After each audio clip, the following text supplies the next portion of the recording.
Bonjour à tous et merci de nous rejoindre pour le 18h politique. Alors un 18h politique un petit peu différent puisqu'il est sans Jean-Michel Naga, mais pour le reste on va garder un petit peu les bases fondamentales, c'est-à-dire qu'on va parler politique. On va peut-être le faire un peu différemment que d'habitude, mais ça tient plutôt à notre invité de la semaine. Je reçois Marc Renaume, bonsoir. Bonsoir. Vous êtes un élu qui finalement, qu'on voit peu dans les médias, il faut dire ce qui est, et pourtant vous étiez numéro 2 sur la liste de Laurence Garnier aux dernières municipales. Je vais en dire un peu plus sur vous, si vous voulez bien, pour vous présenter. Vous avez 58 ans, vous n'êtes pas encarté, mais clairement positionné sur l'échiquier politique, hein, vous le dites vous-même, plutôt proche de l'UMP et de l'UDI, évidemment. Vous êtes un ancien cadre de Veolia. Vous nous en direz plus tout à l'heure. Vous êtes donc conseiller municipal d'opposition à la ville de Nantes et conseiller communautaire à Nantes Métropole. Et en ce qui concerne la ville, vous êtes président de la commission des finances. On l'aura compris, vous êtes un jeune élu, puisque c'est votre premier mandat. Oui, je vous remercie d'insister sur la jeunesse, oui, c'est vrai.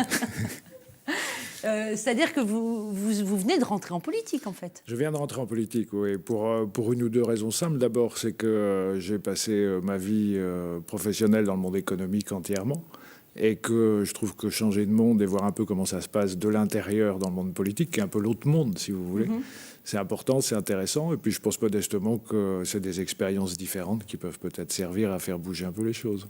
Et comment ça s'est fait, cette entrée en politique? Ça s'est fait très simplement. J'ai pris contact avec Laurence Garnier quand j'ai su qu'elle avait l'investiture de l'UMP. C'est vous qui l'avez contactée? C'est moi qui l'ai contactée, oui. D'accord. Et je lui ai dit que j'avais du temps, que j'étais prêt à l'aider pendant la campagne, et voilà. Et puis de fil en aiguille, elle m'a proposé d'effectivement être son numéro 2. Et pourquoi, alors je vais au bout des questions, pourquoi l'avoir contactée? Quand vous avez su qu'elle avait l'investiture, vous vous êtes dit, OK, avec Laurence Garnier, il y a quelque chose qu'on peut faire, vous y avez cru? Il y a deux grandes raisons. La première, c'est que Nantes est ma ville. Moi, je suis nantais complètement. J'ai pas mal bougé, mais j'avais l'intention de revenir à Nantes. Et deuxième raison, je suis un partisan de l'alternance. Au bout de quelques dizaines d'années, je trouve que ce serait pas mal que les équipes tournent un petit peu.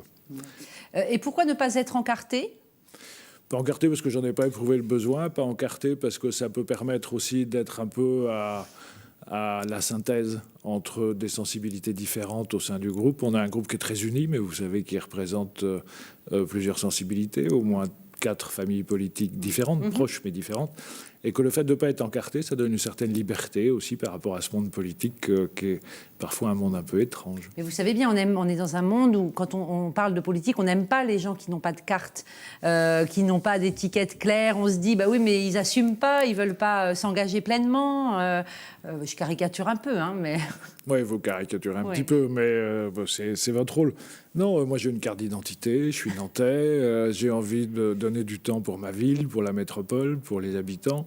J'aime les gens. Et puis je pense qu'on a une vraie dette vis-à-vis de la génération qui va nous suivre. C'est quoi cette dette ? On a laissé faire beaucoup de choses qui aujourd'hui vont peser sur nos enfants, nos petits-enfants, pour ceux qui en ont, et que c'est le moment de s'impliquer si on veut les aider à redresser la barre. Donc moi, je suis un peu le vieux dans une équipe de jeunes. Ça m'a tenté. Vous disiez, voilà, vous aimez l'alternance. En gros, vous auriez bien aimé qu'il y ait eu alternance à l'issue des municipales. Bon, ça n'a pas été le cas. Qu'est-ce qui vous a le plus marqué dans cette campagne des municipales, qui était votre première, finalement ? C'est une campagne qui a été correcte, mais ce qui m'a marqué pendant la campagne le plus, je crois, c'est les caricatures. C'est dans un monde, alors particulièrement pendant les campagnes, malheureusement, c'est parfois vrai aussi dans les séances publiques du conseil municipal ou communautaire, on caricature les gens. Vous êtes étiqueté à droite, ce que je revendique, ou au centre, qui est pour moi un peu la même chose, et tout de suite, on a un code de lecture qui n'est pas forcément celui de vos pensées, de vos dires. Et c'est pareil pour la gauche. C'est absolument pareil dans l'autre sens. On caricature pareil la gauche, l'extrême gauche, l'extrême droite. Voilà. Oui, c'est ça un peu que vous reprochez. Et qui était fort pendant la campagne, au fond. C'est beaucoup plus fort pendant les campagnes électorales, parce qu'il faut des marqueurs. Donc pendant les campagnes électorales, moi j'ai entendu des choses qui étaient complètement fausses nous concernant. Et on ne peut pas constamment dire « Oh, mais c'est pas vrai », etc. Donc les gens absorbent de temps en temps des vrais mensonges. C'est bien plus vrai, malheureusement, au plan national encore. Alors, on va venir à cette année, un peu plus d'un an, qui vient de s'écouler depuis le scrutin des municipales, et parler un peu du bilan. Ce qui vous semble vous marquer, et une des déceptions, finalement, si j'ai bien compris, c'est en termes de gouvernance. C'est vrai qu'on se souvient, pendant la campagne, Johanna Rolland et son équipe avaient beaucoup insisté sur la volonté de modifier, de bouleverser même la gouvernance. Et vous, vous dites, on attend toujours.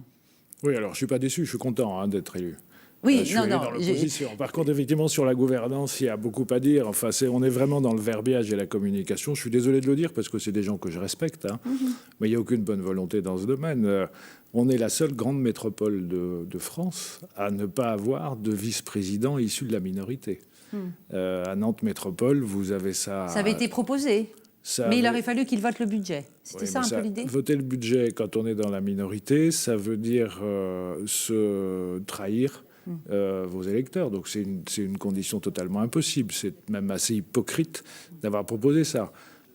Éventuellement, on peut demander aux gens de s'abstenir sur certains sujets, mais pas de ne pas voter le budget. On a à Nantes, il y a 50, enfin en plus de Johanna Rolland qui est maire, il y a 50 conseillers municipaux de la majorité. Sur les 50, il y en a la moitié qui sont adjoints au maire. Enfin, c'est un peu une armée mexicaine. Il n'y en a pas un. Alors moi, je suis président de la commission des finances. C'est ce que j'allais dire. En matière de gouvernance, vous êtes président de la commission des finances. Est-ce que ça, c'est pas un signe d'ouverture ? Parce que c'est pas rien, la commission des finances, quand même. C'est un j'allais dire un artifice sympathique. C'est pas un vrai signe d'ouverture. Honnêtement, je le vis bien. J'ai de bons contacts avec les gens, avec l'adjoint aux finances qui dirige tout, Pascal Bollot, qui dirige tout, vous avez dit. Absolument tout. Qui est là depuis des années et des années, donc qui connaît toutes les ficelles. Donc on a des vraies discussions, mais ça s'arrête là. On ne participe pas aux décisions, on ne nous demande pas notre avis, on l'écoute quand on le donne, mais enfin c'est le maximum qui soit fait. Et je trouve ça dommage. Je trouve qu'entre deux campagnes électorales, on est tous élus d'une même ville. Dans le groupe de la droite et du centre, nous on représente quand même 44% des électeurs. C'est pas complètement négligeable, me semble-t-il. Et l'opposition est maintenue au bout d'un long manche. Vous dites qu'il y a une étanchéité parfaite entre la majorité et la minorité. Ouais. Et ça, c'est très dommage, je trouve, en termes de fonctionnement démocratique au niveau d'une ville. Alors, on reproche souvent en même temps à l'opposition, à Nantes, de n'être que dans l'opposition. Justement, alors c'est ce que Johanna Rolland a reproché à votre chef de file Laurence Garnier au dernier conseil municipal. On va regarder un petit extrait. Ce dernier conseil municipal, il avait lieu le 3 avril dernier. On écoute, on en parle après. J'ai remarqué avec un peu de désolation, je dois le dire, qu'à l'occasion de ce point d'étape sur les 1 an, sur l'ensemble des actions mises en œuvre par mon équipe, par les services qui nous accompagnent, je ne vous ai pas entendu ou lu en signifier une qui serait positive. Est-ce que les 115 places en crèche, c'est pas une bonne nouvelle pour les Nantais ? Est-ce que les logements sociaux qui sont engagés, c'est pas une bonne nouvelle ? Je crois que le débat public a tout à gagner à ne jamais tomber dans les caricatures. Vous êtes d'accord, elle aussi, Johanna Rolland, maire de Nantes, présidente de Nantes Métropole, elle dit stop aux caricatures, aux postures, finalement. Elle le dit, mais elle se prive pas d'en user. Moi, je pense qu'effectivement, heureusement, dans le bilan de la première année de la majorité, s'il y avait des choses négatives, ce serait dramatique. Enfin, ce serait pas possible. Donc, bien sûr qu'il y a de bonnes choses. Le boulot est fait un peu, quand même. Moi, je pense que le boulot est fait. Je pense qu'il n'y a pas assez de respect de l'opposition, très clairement, ça je l'ai dit. Je pense que ça manque de vision. Honnêtement, sur la façon de gérer, l'équipe qui est sortante, enfin qui est à la majorité, a géré correctement. Il faut le reconnaître aussi, j'ai aucune difficulté à le faire, pendant la période où les choses allaient bien. Maintenant que les choses sont beaucoup plus dures, on ne voit aucune inflexion, aucun changement. Alors, dans la méthode ou dans les priorités fixées ou... Dans les priorités, c'est des priorités politiques, qu'il n'y ait pas de changement, d'accord, mais c'est dans la mise en œuvre, c'est dans le fonctionnement. Aujourd'hui, au niveau de la métropole, qui est quand même l'outil important pour l'ensemble des habitants, la métropole consomme 65% de ses recettes, c'est-à-dire des impôts ou des dotations de l'État, pour son propre fonctionnement. Ça veut dire qu'il reste 35%, un gros tiers, pour l'investissement. On ne prépare pas l'avenir correctement aujourd'hui. Donc vous dites il faut plus d'investissement, c'est ça que vous dites. En gros, vous reprochez une politique pas assez audacieuse. Moi, je pense qu'on alors qu'on est quand même dans une période très contrainte, on le sait, budgétairement. Oui, c'est un reproche que je fais et où gentiment. les investissements sont quand même maintenus. Les investissements sont maintenus, mais ils vont être maintenus en ayant recours à la dette, à l'endettement. Là, je reviens aux générations futures. Et surtout, il y a des économies qu'il faut faire. Si je prends l'exemple de Strasbourg, que je citais tout à l'heure pour la gouvernance, qui est une collectivité dirigée par des socialistes, à Strasbourg, ils ont mis un plan en toute transparence dès le début du mandat pour expliquer quelles étaient les économies qu'ils allaient faire. À Nantes, à la ville de Nantes uniquement, il y a une centaine de départs à la retraite par an. On les remplace tous systématiquement. Vous préconisez que non? Moi, je pense qu'il faut probablement faire attention. Vous savez, le monde politique, c'est un monde qui est là pour créer du bien-être, autant que faire se peut. Et le monde économique, il est là pour créer de la prospérité. Si on n'a pas de prospérité, on ne pourra pas faire du bien-être bien longtemps. Et moi, je pense qu'aujourd'hui, l'équipe sortante, qui encore une fois ne fait pas que des mauvaises choses, elle est sur sa lancée, elle est dans un certain conformisme et qu'elle n'est pas prête à s'adapter à un contexte qui, lui, a énormément changé. Qu'est-ce qui est le plus dur pour l'opposition aujourd'hui? Parce que vous disiez l'opposition est maltraitée, finalement. C'est le manque d'accès aux informations, le manque de transparence de la part de la majorité? On n'est associé en rien à quoi que ce soit. Je vais donner l'exemple de la charte d'éthique qu'on a tous signée à la demande du maire. Normalement, c'est un débat qu'on aurait dû avoir en commission, on aurait dû pouvoir en discuter, l'enrichir, etc. On l'a découvert 3 jours avant le conseil municipal. Il n'y a eu aucun échange là-dessus. Alors pas le temps de travailler vraiment et d'aller au fond. C'est pas qu'une question de temps. Je pense qu'il y a une vraie tradition dans ce monde-là que moi je conteste, qui consiste à dire il y a un exécutif d'un côté et puis de l'autre il n'y a pas grand-chose en fait. Et le débat sur la Loire, qui était quand même le premier grand projet lancé par Johanna Rolland et son équipe, mais plus elle personnellement d'ailleurs, ça vous plaît pas ça comme manière de co-construire, de consulter, d'auditionner, d'entendre les uns et les autres? Alors, je fais attention au verbiage de la co-construction parce qu'on l'utilise un peu tous azimuts. Enfin, je ne vous reproche pas de le faire, mais c'est pas facile la co-construction. On appelle ça la démocratie participative. Ouais. Moi, je trouve ça très bien. Il est important que les gens qui souhaitent s'impliquer puissent s'impliquer. Je pense qu'il faut leur donner envie de s'impliquer. C'est même une mission des politiques, tous élus confondus. Il ne faut pas que ça se fasse au détriment de la démocratie représentative.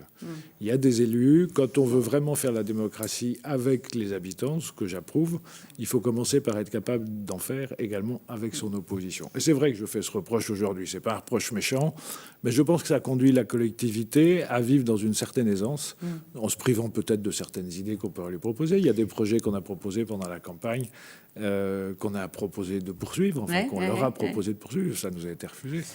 On voit bien que vous parlez d'une manière un peu nuancée. Vous n'êtes pas justement dans les caricatures que vous reprochez et qu'on trouve dans les classes politiques, quel que soit le bord. Extrait avec, avec cet extrait du conseil municipal du 30 janvier, vous aviez taquiné, mais avec le sourire, en tout cas au début, Pascal Bolo. On regarde, on en reparle. D'abord, je voudrais dire un petit mot à M. Bolo concernant les remerciements auxquels il a la gentillesse de m'associer, remerciements au service. Bien sûr, je m'y associe. Je note juste une différence, c'est peut-être un problème de gouvernance, ça, M. Bolo. C'est que vous avez, je crois, dit que pour vous, c'était un agrément quotidien. Pour moi, c'est un agrément seulement mensuel. Je le regrette. Si on peut progresser un jour, je pense que ça ne pourra faire de mal à personne. Voilà, avec le sourire, ça illustre très bien ce que vous venez de nous expliquer sur la mise à l'écart que vous ressentez en tant que membre de cette opposition nantaise et métropolitaine, évidemment. Alors, l'opposition a créé en début d'année une association Nantes Alternance, dont vous êtes le président. Oui. Est-ce que c'est parce que... Alors, le but, c'est d'occuper un peu le terrain, mais est-ce que, justement, c'est dur, quand on est dans l'opposition, d'être proche des gens, sur le terrain, des habitants, concrètement ? Je vais vous dire ce que je pense vraiment, c'est peut-être pas très bien, mais c'est pas dur d'être proche des gens, c'est une question d'organisation. On est beaucoup moins nombreux, on a moins de moyens, mais c'est beaucoup plus dur d'intéresser les médias, ce qui est normal.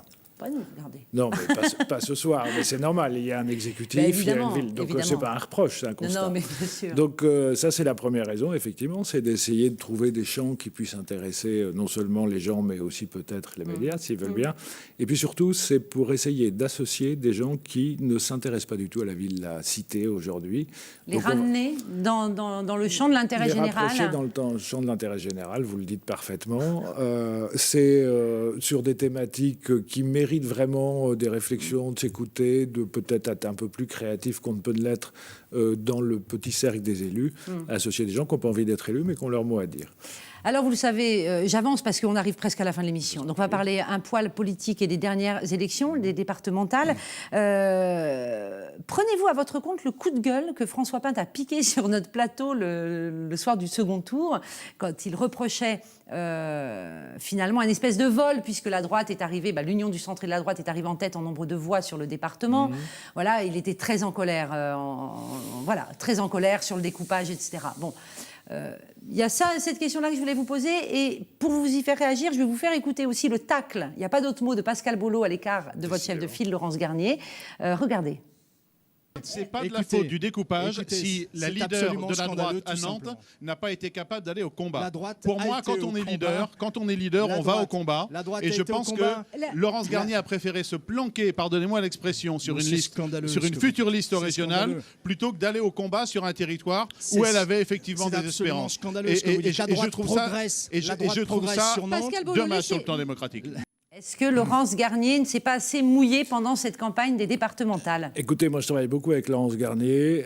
Moi je vais lui donner un coup de chapeau en réponse à l'attaque que je trouve injuste et vraiment pas sympathique. Ça me surprend un peu de Pascal Bollot ce soir-là. C'était soirée électorale, vous voyez bien, après une soirée. Bon, on voyait bien que tout le monde était un peu à cran. Hein. Oui, il attendait le verdict final. Peut-être qu'il avait déjà fêté sa victoire, j'en sais rien, mais il était visiblement énervé. Écoutez, c'est une femme qui a un potentiel remarquable. Elle donne énormément de son temps. Je pense qu'elle est pratiquement à 100% de son temps. Elle a aussi une famille, il ne faut pas faire que ça. Donc je trouve extrêmement injuste. Au contraire, Laurence Garnier, elle a essayé, avec d'autres, de faire en sorte que les binômes qui se présentaient soient des gens jeunes, qui aient du potentiel et de ne pas occuper toute la place. Donc il y a deux lectures, je partage naturellement pas du tout, en l'occurrence celle de Pascal Bollot. Je la trouve même un peu vache, pour être franc. Sur la colère de François Pinte en 20 secondes. De François Pinte en 20 secondes. Je pense que le problème des départementales, effectivement, le nombre de voix l'illustre bien, c'est le problème du découpage. C'est un découpage qui a été fait pendant que M. Ayrault était à Matignon. C'est pas la peine de se cacher derrière son crayon. Ça les a arrangés. Bon, tant mieux pour eux. Maintenant, on verra ce qui se passe les prochaines fois. À nous de travailler. Merci beaucoup, Marc Renaume, d'être venu nous rendre visite sur ce plateau du 18h politique. Et merci à vous de nous avoir suivis.